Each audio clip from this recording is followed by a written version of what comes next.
सबसे पहले बात बांग्लादेश की करते हैं।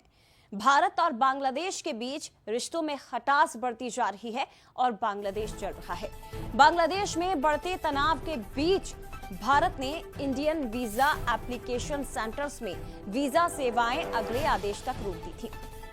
भारत की इस कार्रवाई से बौखलाए बांग्लादेश ने भी भारतीय नागरिकों के लिए वीजा सेवाएं सस्पेंड कर दी हैं। आपको बता दें कि चटगांव में हुए विरोध प्रदर्शन के दौरान प्रदर्शनकारियों ने भारत के वीजा कार्यालय पर पथराव किया था और इसके बाद भारत ने खुलना, राजशाही और चट्टोग्राम में भी वीजा सेवाएं सस्पेंड कर दी थी। भारत ने रविवार को बांग्लादेश के दक्षिण पूर्वी बंदरगाह शहर चटगांव में स्थित इंडियन वीजा एप्लीकेशन सेंटर में वीजा सेवाएं अस्थायी रूप से रोक दी। यह फैसला शरीफ उस्मान हादी की मौत के बाद भड़के हिंसक प्रदर्शनों को देखते हुए लिया गया है। बताया जा रहा है कि हादी पिछले साल शेख हसीना को सत्ता से हटाने वाले आंदोलन के प्रमुख नेताओं में शामिल थे और हादी भारत विरोधी गतिविधियों में भी रहे हैं और वो शेख हसीना के भी विरोध में हमेशा ही रहे हैं। लेकिन बांग्लादेश की इस घटना ने एक बार फिर बड़े सवाल खड़े कर दिए हैं। सवाल ये कि बांग्लादेश में क्या 1971 जैसे हालात एक बार फिर से बन रहे हैं? क्या भारत को एक बार फिर हस्तक्षेप करना पड़ेगा? और सवाल ये भी कि बांग्लादेश के बहाने क्या भारत को घेरने की कोशिश हो रही है?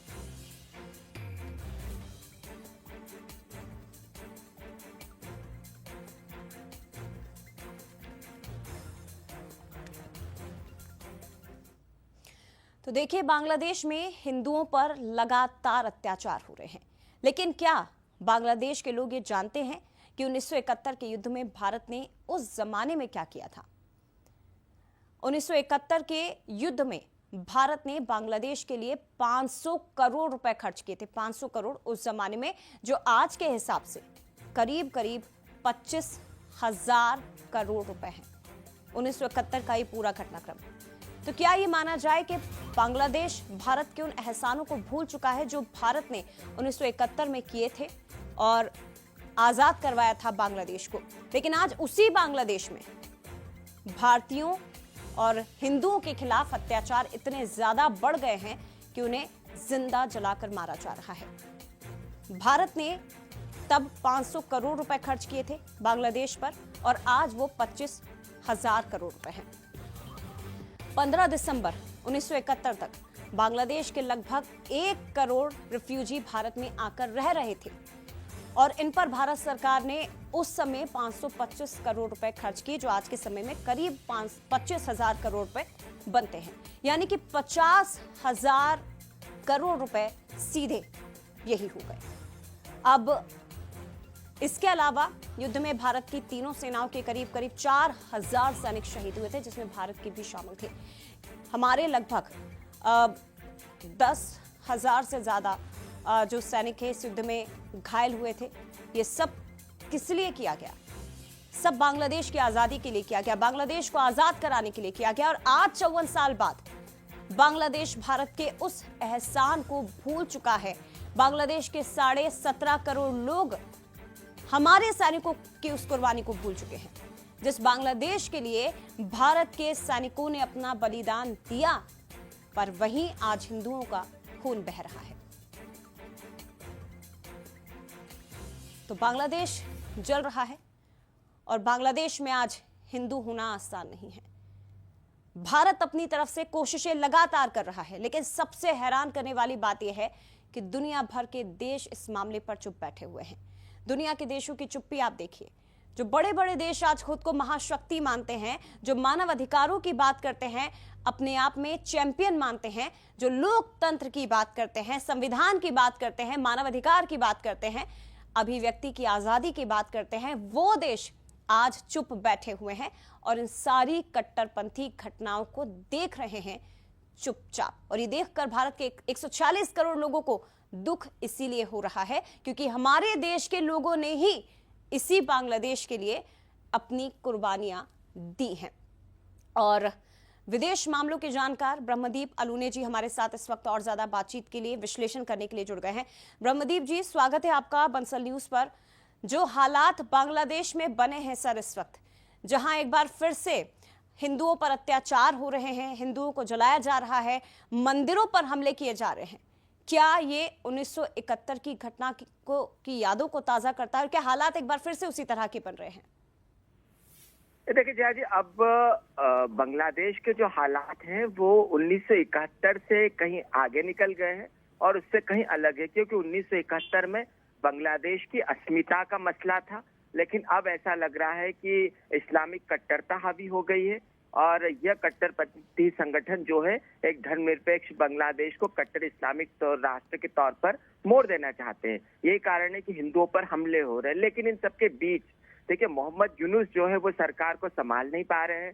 वो लगातार जो है कट्टरपंथियों के दबाव में, लेकिन संयुक्त राष्ट्र के महासचिव ने अब मोहम्मद यूनुस सरकार की आलोचना की और सख्त हिदायत दी है कि यह बर्दाश्त नहीं किया जाएगा। यहाँ तक कि अंतर्राष्ट्रीय स्तर पर मानवाधिकार आयोग भी सामने आया और उन्होंने भी इसकी आलोचना की है, जो मंदिरों पर हमले हो रहे हैं। तो अब मोहम्मद यूनुस जो है वो वैश्विक दबाव में आते जा रहे हैं धीरे धीरे। और हाँ, लेकिन अभी भी वह कट्टरपंथियों के दबाव में है और इसी का नतीजा है कि दिल्ली में आपने देखा कि बांग्लादेश ने जो हाई कमीशन है उसको बंद कर दिया, ये कहकर कि बांग्लादेश जो वहां पर है, बांग्लादेश का जो उच्चायुक्त है वहां पर हमले हो रहे हैं। तो कुल मिलाकर हालात बहुत खराब है और अभी और इंतजार करना होगा कि कैसे फरवरी में चुनाव हो पाते हैं या नहीं हो पाते। लेकिन हाँ, हिंदुओं के लिए बांग्लादेश के हालात बहुत खराब है। जया जी, सर क्या इसके जरिए भारत को घेरने की कोशिश बांग्लादेश में हो रही है? वहां पैदा हुई अस्थिरता, हिंदुओं पर हिंसा, क्या भारत को घेरने की कोशिशों का एक परिणाम हम देख सकते हैं? और सवाल ये भी कि चुनाव से ऐन पहले हादी की हत्या, ये किस तरह की साजिश है सर? क्या चुनाव प्रभावित करने की साजिश और उसका परिणाम तो हम देख ही रहे हैं बांग्लादेश में जो हिंसक घटनाएं हो रही हैं? जय जी, देखिए बहुत दो महत्वपूर्ण सवाल आपने पूछे हैं। सबसे पहले तो क्या भारत को घेरने की कोशिश हो रही है? तो बिल्कुल, जो संसदीय एक हमारी रिपोर्ट आई है बांग्लादेश को लेकर कि 2024 के बाद कितने बदलाव आए, जो शशि थरूर साहब की अध्यक्षता में बनी थी, ये कैसे बांग्लादेश में चीन और पाकिस्तान मजबूत हो रहे हैं, कैसे कट्टरपंथी मजबूत हो रहे हैं। और यह सब 1971 के बाद पहली बार एक नई चुनौती भारत के सामने है। तो हमारी 4000 किलोमीटर की सीमा तकरीबन लगती है बांग्लादेश से, तो निश्चित तौर पर हमारी आंतरिक सुरक्षा के लिए बहुत बड़ा खतरा है। इस कारण से जो है वो हमको सतर्क रहना पड़ेगा। लेकिन दूसरा क्वेश्चन भी आपका बहुत महत्वपूर्ण है। हादी की हत्या होना और भात विरोध का आना, हो सकता है कि आईएसआई ने ऐसा किया हो, ऐसा करवाया हो, क्योंकि आईएसआई जो है वो भारत के खिलाफ बांग्लादेश में भावनाओं का इस्तेमाल करना चाहती है। और निश्चित तौर पर आईएसआई यदि और हत्याएं करवाती है और ऐसी चीजें करती है तो भारत विरोधी बढ़ेगा और ऐसा लगता है कि पाकिस्तान जो है वो इस गहरी साजिश में शामिल है। एक और आखिरी सवाल सर, संक्षेप में जवाब दीजिएगा। अब भारत को क्या करना चाहिए? अब भारत के पास क्या विकल्प है, क्या कदम वो उठा सकता है अपने देश की सुरक्षा के लिए भी, और बांग्लादेश में जो हिंदू हमारे मौजूद हैं, हमारे भाई हमारे बहन जिन पर अत्याचार हो रहा है, उनकी सुरक्षा कैसे होगी?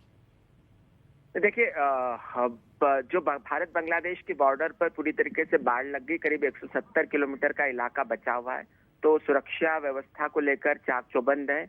दूसरी बात है कि अल्पसंख्यकों की सुरक्षा को लेकर तो संसद में इसकी आलोचना हुई है, मतलब हमने और सरकार ने वहां के सेनाध्यक्ष से बात भी की है। तो अभी सबसे अच्छी बात है कि बांग्लादेश की सेना के साथ भारत के अच्छे संबंध हैं और ऐसा होने पर कम से कम हम लोग को कम तो कर ही सकते हैं। तो फिलहाल हमको फरवरी में होने वाले आम चुनाव का इंतजार करना होगा और सरकार की उसी पर नजर होगी। बहुत बहुत शुक्रिया आपका ब्रह्मदीप जी, बंसल न्यूज के साथ जुड़ने के लिए और इस महत्वपूर्ण खबर पर विश्लेषण करने के लिए।